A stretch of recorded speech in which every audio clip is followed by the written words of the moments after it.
Salutations à tous les frères et sœurs du monde entier en Jésus-Christ.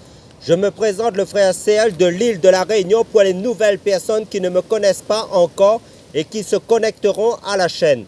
Notre message sera Jésus-Christ est la porte des brebis. Prions frères et sœurs avant d'apporter le message. Seigneur, merci pour ton amour, Papa.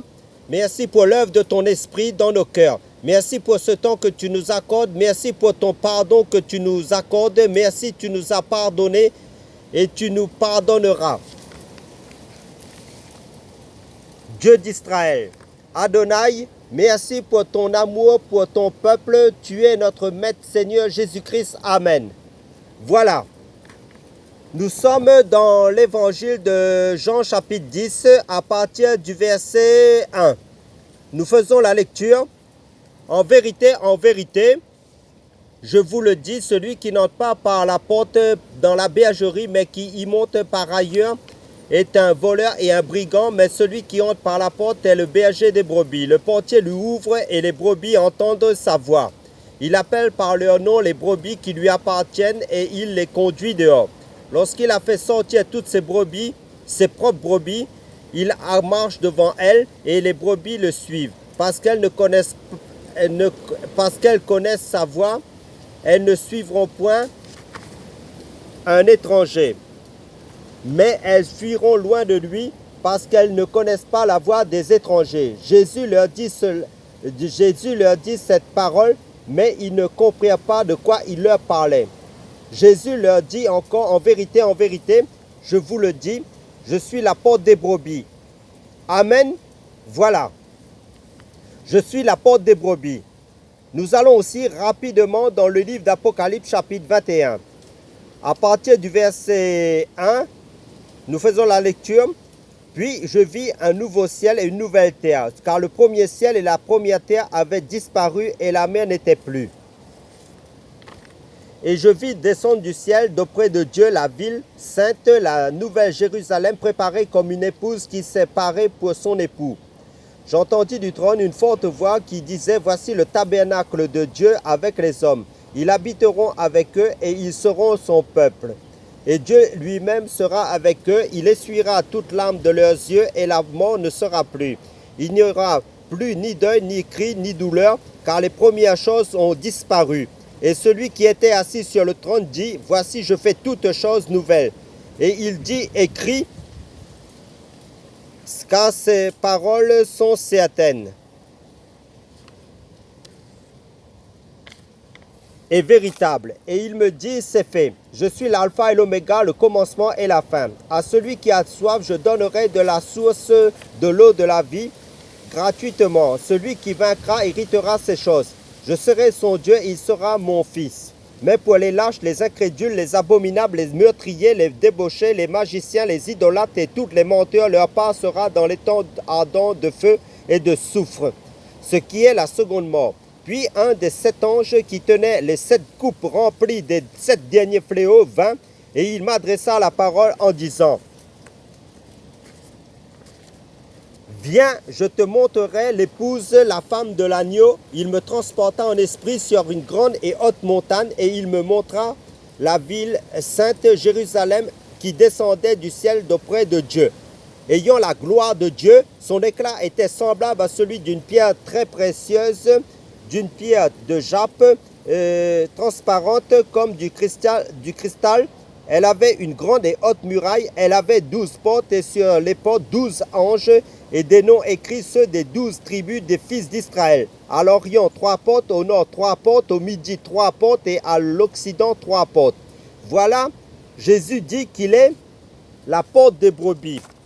Alors ici Jean justement voit que la nouvelle Jérusalem, la ville sainte, n'est-ce pas, à 12 portes.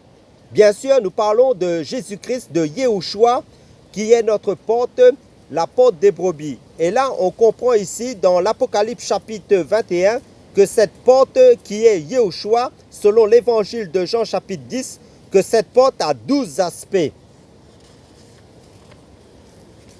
Une seule porte qui a 12 entrées, ça c'est quand même magnifique. Donc, au verset 13 d'Apocalypse chapitre 21, il nous est dit à l'Orient 3 portes. Bien sûr, nous savons tous que l'Orient, c'est l'Asie, le côté Est. D'accord? Voilà. Et le Nord, 3 portes. Le Nord, c'est l'Europe, bien sûr. Et on nous dit du côté du Sud ou du Midi, 3 portes. C'est l'Afrique. 3 portes. Et du côté de l'Occident, c'est-à-dire à l'ouest, du côté des Amériques. 3 portes. Et le chiffre 3, en hébreu, c'est le chiffre de l'accomplissement. En fait, qu'est-ce qui se passe? Le Seigneur nous montre à travers de ces écrits bibliques, on comprend qu'aucune nation ne pourra pas dire qu'elle n'aurait pas accès à l'évangile. Donc Yeshua, la porte des brebis, s'ouvre au continent du monde entier. Du coup, ceux du continent d'Afrique n'ont pas besoin d'aller en Europe pour rencontrer Dieu. Amen, gloire à Dieu. Nous pouvons acclamer le Seigneur Jésus-Christ. Amen. Vous voyez, le Seigneur dit à la femme samaritaine, dans l'évangile de Jean chapitre 4, l'heure vient et elle est déjà venue où ce ne sera plus sur cette montagne, plus à Jérusalem, qu'il faut aller chercher Dieu. Comme cet eunuque éthiopien dans les Actes des Apôtres chapitre 8 qui allait adorer Dieu à Jérusalem où il y avait une porte ouverte dans le passé. À Jérusalem pour adorer Dieu. Cet eunuque africain allait adorer Dieu à Jérusalem. Du coup, Jésus-Christ dit, c'est fini cela, cette époque est révolue. Sous la nouvelle alliance, tout a changé maintenant pour notre époque actuelle. Sous la nouvelle alliance en Jésus-Christ. Depuis l'œuvre de la croix, depuis la mort et la résurrection de Jésus-Christ. Amen. Donc Jésus-Christ va mettre 3 portes en Afrique, 3 portes en Asie, 3 portes en Amérique. Donc 3 portes en Europe. Amen. Donc si quelqu'un vous dit qu'il faut aller chercher Dieu dans un endroit spécifique, ce n'est pas ça le message. Jésus a bien dit à la femme samaritaine, ce n'est ni sur cette montagne, ni à Jérusalem qu'il faut chercher Dieu. Donc Dieu a bien organisé les choses pour que personne ne puisse dire qu'il n'avait pas accès à l'évangile. Amen. Dieu est l'architecte par excellence pour bâtir son église. Dieu nous fait comprendre au sud en Afrique, Dieu a des brebis là-bas. À l'ouest en Amérique, Dieu a des brebis. Aux 4 coins du globe terrestre, Dieu a des brebis. Ses enfants en Christ. Dieu automatiquement, Dieu est au milieu, au centre. Dieu est au milieu de la terre. Son être est au centre de la terre. Et maintenant, vous pouvez voir cette image, ce film-là, des nations qui quittent l'Afrique, l'Europe, l'Amérique, l'Asie, vers le point central qui est Yeshua, Jésus-Christ de Nazareth, le royaume éternel de Dieu. C'est glorieux. Amen. Alléluia. La vision céleste. Jésus-Christ, le roi des rois, le Seigneur des seigneurs. C'est magnifique. Regardez bien.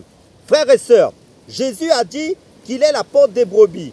Et dans Jean, l'évangile de Jean chapitre 10 verset 16, Jésus dit, j'ai encore d'autres brebis qui ne sont pas de cette bergerie. Celles-là, il faut que je les amène. Elles entendront ma voix et il y aura un seul troupeau, un seul berger. À cette époque où Jésus parlait, c'était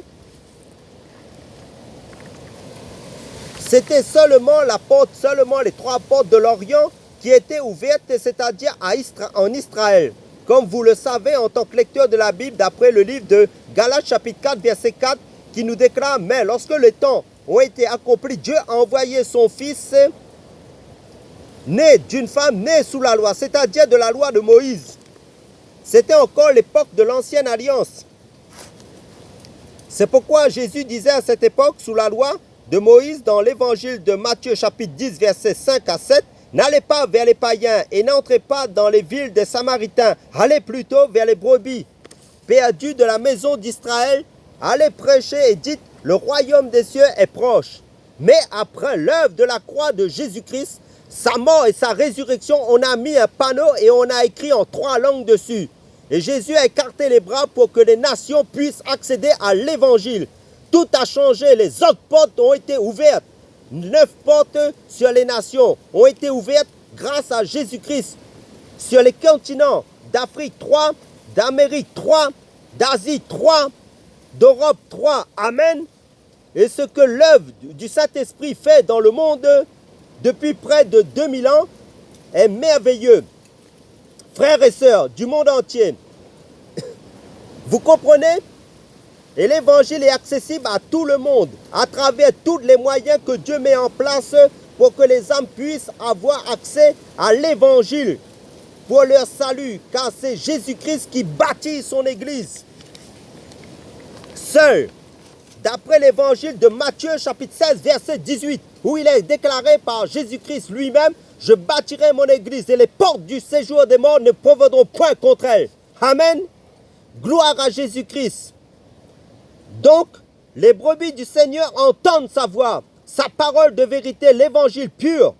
Ces brebis-là n'intègrent pas forcément les bâtiments dits églises, mais ces bâtiments-là intègrent le royaume de Dieu, le temple céleste, la Jérusalem céleste, c'est-à-dire le royaume céleste.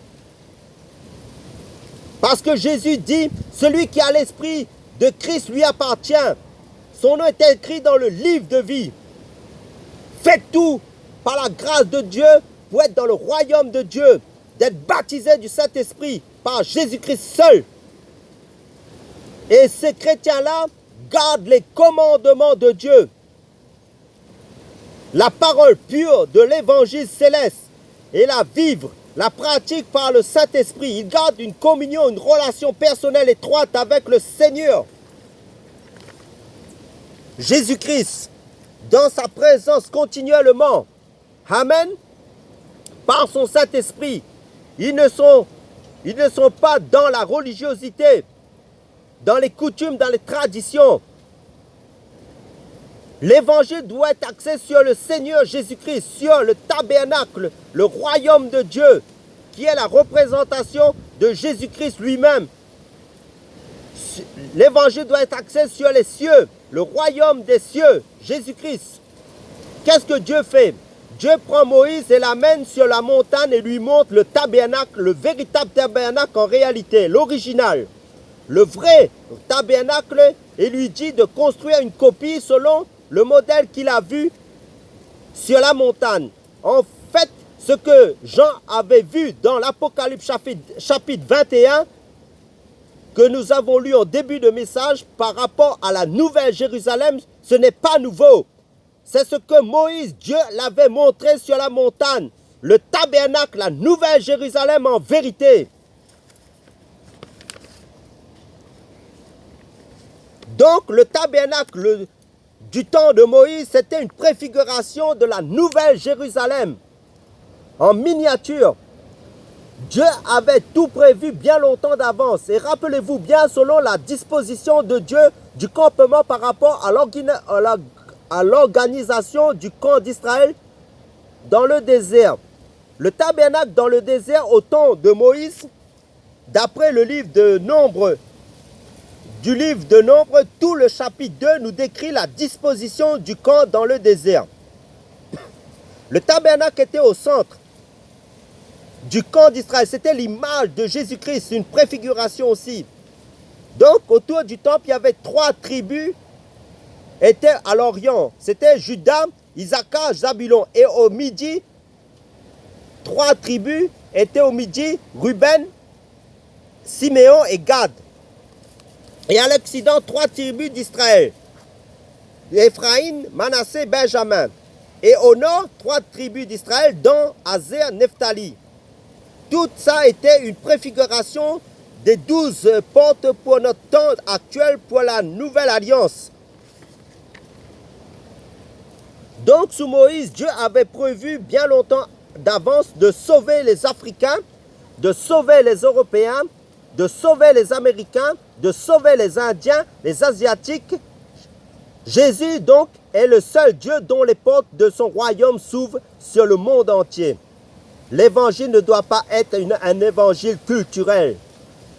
Quand j'entends dire certains gens dire « je vais dans tel endroit pour rencontrer Dieu », vous n'avez rien compris. Jésus, c'est lui qui est au centre quel que soit l'endroit où vous trouvez, vous pouvez l'invoquer. Quel que soit votre pays, votre continent, il y a 3 portes qui s'ouvrent à vous. Dieu peut se manifester. Oh mon Dieu, mon roi. Et le livre de Romains chapitre 10 verset 13 nous dit qu'à quiconque invoquera le nom du Seigneur Jésus-Christ sera sauvé. Donc vous pouvez accéder au royaume tout en étant chez vous. Il n'y a pas de barrière à part que le péché. Donc Jean a vu dans le livre d'Apocalypse chapitre 21 la Jérusalem céleste, ce que Moïse a vu sur la montagne. Dans l'ancienne alliance, ces 12 portes représentaient aussi les 12 pierres que portait le grand prêtre Aaron sur sa poitrine. Il avait un pectoral. Dieu, par le biais du grand prêtre Aaron, portait son peuple d'Israël. Et 12 pour Israël, et par extension aussi 12 pour les nations. C'est pourquoi vous avez dans le livre d'Apocalypse chapitre 4 les 24 vieillards, 12 pour Israël et 12 pour les nations. Et si vous additionnez 12 plus 12, en tout ça fait 24 qui est l'Église. Donc décrit tout le livre du chapitre 2 de Éphésiens chapitre 2, tout le chapitre, qui nous dit juifs et païens unis en Christ, ceux qui ont donné leur vie à Jésus-Christ, juifs et païens. Dans le livre, dans le chiffre, le nombre 24, si vous additionnez 2 plus 4, vous aurez le chiffre 6. C'est le chiffre de l'homme. Le plan de Dieu, c'est l'homme. Dans la pensée de Dieu, il y a l'homme. Je veux dire à quelqu'un qui est abattu, qui souffre. Tu es dedans. Ton bonheur préoccupe ton Père céleste. Ta paix préoccupe ton Père céleste. Tout ce qui te concerne préoccupe ton Père céleste. Dieu sur son trône pense à toi. Nous sommes 7 milliards sur cette terre et Dieu a posé ses regards sur toi. Toi qui es membre du corps du Christ. Et le livre d'Éphésiens chapitre 5 verset 23 nous dit car le mari est le chef de la femme comme Christ est le chef de l'Église qui est son corps, dont il est le sauveur. C'est pour cela que le livre de Colossiens chapitre 2 verset 17 nous déclare c'était l'ombre des choses à venir. Mais le corps est en Christ. Amen, tu es en Christ. Ta vie est cachée en Christ. D'après le livre de Colossiens chapitre 3 verset 3. Et l'évangile de Matthieu chapitre 18 verset 20 nous dit car là où 2 ou 3 sont assemblés en son nom, je suis au milieu d'eux, dit Jésus. Car le plus grand message de Dieu, l'ensemble des écrits bibliques est christocentrique. Tout est centré sur Jésus-Christ. Là, nous avons vu Jésus-Christ en tant que porte, mais Jésus est aussi le temple de Dieu, le royaume de Dieu. D'après le livre d'Apocalypse chapitre 21, verset 22, qui nous déclare « Je ne vis point de temple dans la ville, car le Seigneur Dieu Tout-Puissant est son temple, ainsi que l'agneau. » Donc, nous voyons à la lumière des Écritures que Jésus-Christ a plusieurs aspects variés. Quoi de plus normal pour notre Dieu, Jésus-Christ? D'après le livre de Colossiens chapitre 2, qui nous dit « Mystère de Dieu, savoir Christ, mystère dans lequel sont cachés tous les trésors de la sagesse et de la connaissance. » Amen. Jésus est toujours au milieu, car le livre de Romains chapitre 10, verset 13 nous déclare qu'à quiconque invoquera le nom du Seigneur sera sauvé. Et si tu es la brebis du Seigneur Jésus-Christ,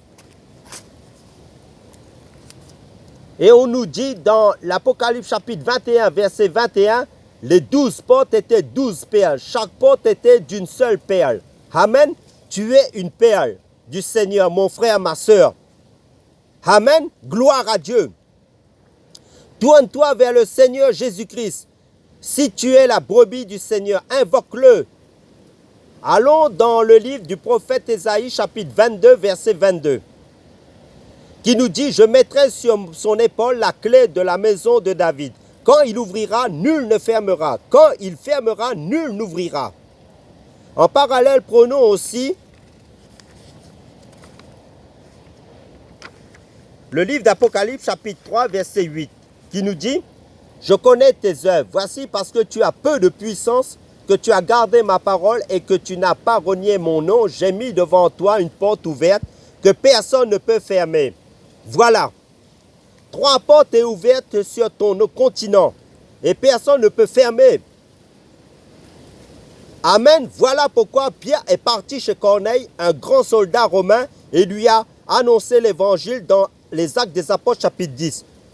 Toi de même qui es la brebis du Seigneur Jésus-Christ, la porte est ouverte pour toi, pour annoncer l'évangile autour de toi, aux âmes, pour leur salut. Amen. Saisis ton temps, frères et sœurs du monde entier. Fais l'œuvre du Seigneur avec la grâce que tu as reçue du Seigneur Jésus-Christ. Sois témoin du Seigneur Jésus-Christ, là où tu te trouves, chaque jour de ta vie sur la terre, pour le salut des âmes. Amen. Impacte ta génération à l'évangile de Jésus-Christ.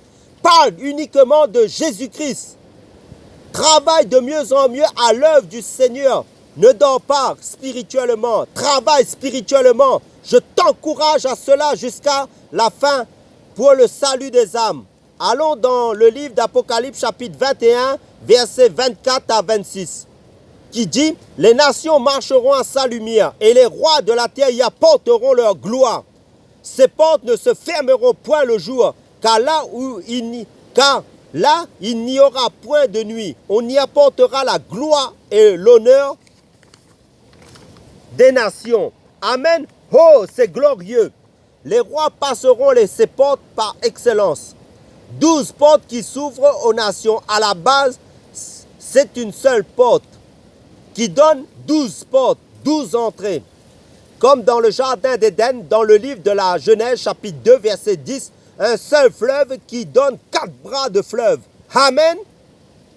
Là, nous comprenons que Dieu est un, mais que Dieu est aussi un Dieu de multiplication, selon sa souveraineté, comme par exemple la multiplication des pains et des poissons dans les évangiles que vous savez en tant que lecteur de la Bible.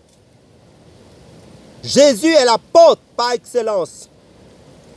Et Jésus dit dans l'évangile de Jean, chapitre 10, « Mes brebis vont y entrer et en ressortir par cette porte. »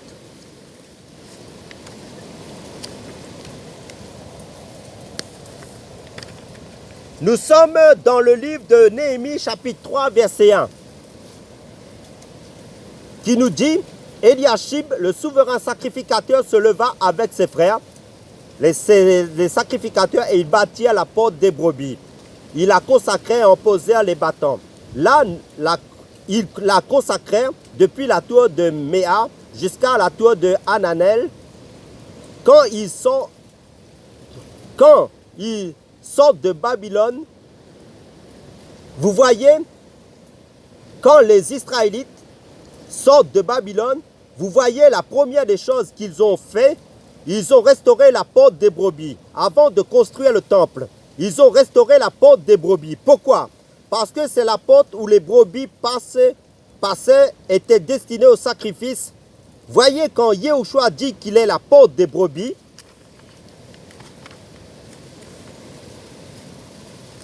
ce qu'il faut comprendre, on passe par cette porte-là. C'est la croix. On y entre, ce n'est pas évident. Selon Matthieu chapitre 7, il y en a 2 portes.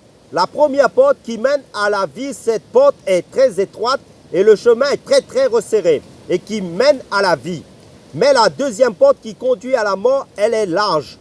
Donc quand Yahushua dit qu'il est la porte des brebis, il dit par là qu'il est la porte par laquelle les brebis rentrent et pour passer par la croix.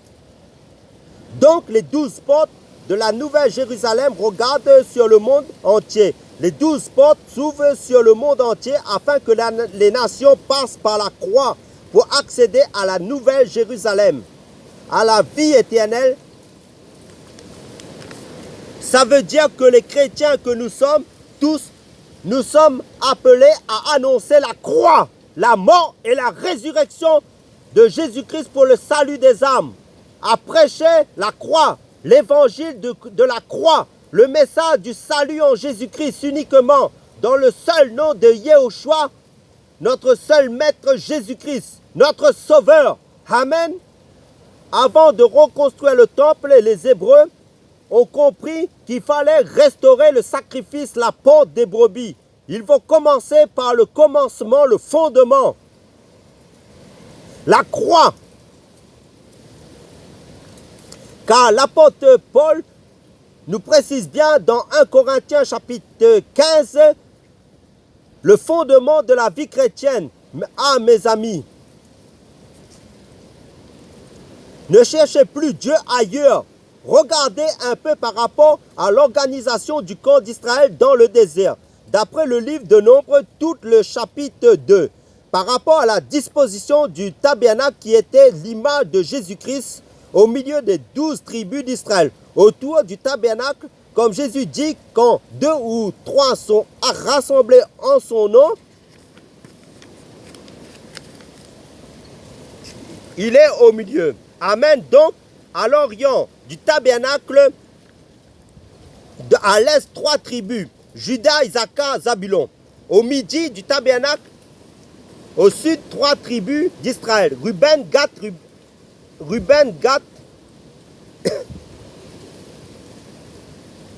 à l'occident ou à l'ouest du tabernacle, 3 tribus, Éphraïm, Manassé, Benjamin.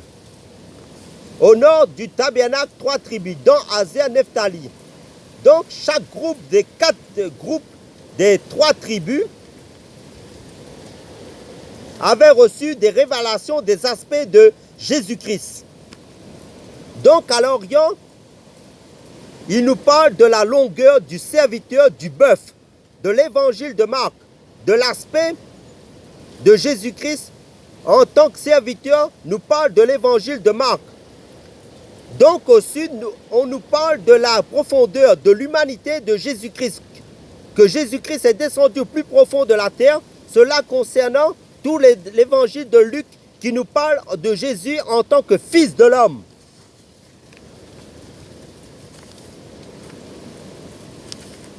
Donc à l'Occident ou encore à l'Ouest, on nous parle de la largeur de Jésus-Christ en tant que royaume qui s'élargit éternellement.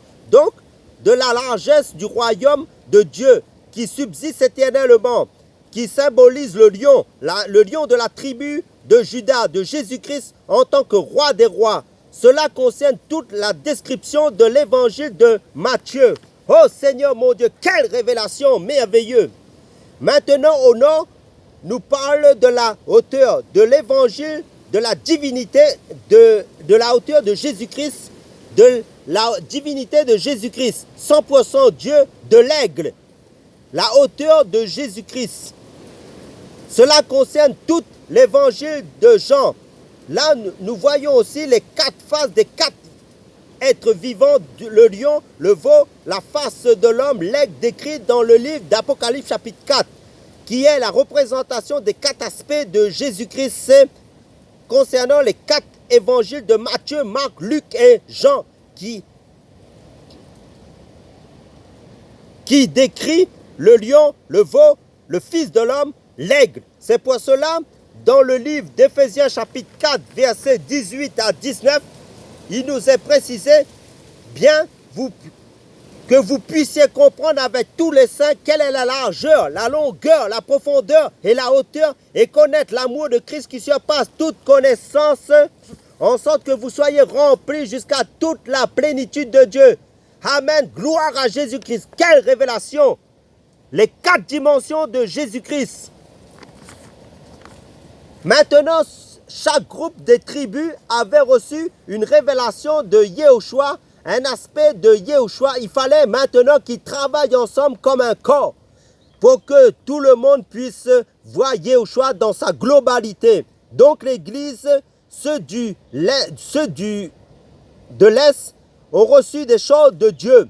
Ceux de l'Ouest ont reçu des choses de Dieu. Ceux du Nord ont reçu des choses de Dieu. Et ceux du Midi ont reçu des choses de Dieu. Et quand on se met ensemble, les Africains, les Asiatiques, les Européens, les Américains, les gens des îles, tous ensemble, les gens en Christ des nations, ensemble, alors le monde verra Jésus-Christ, Yahushua, dans sa globalité. Ça, c'est magnifique, c'est glorieux. C'est pour cela que Israël, dans l'ancienne alliance, était fort en tant que nation.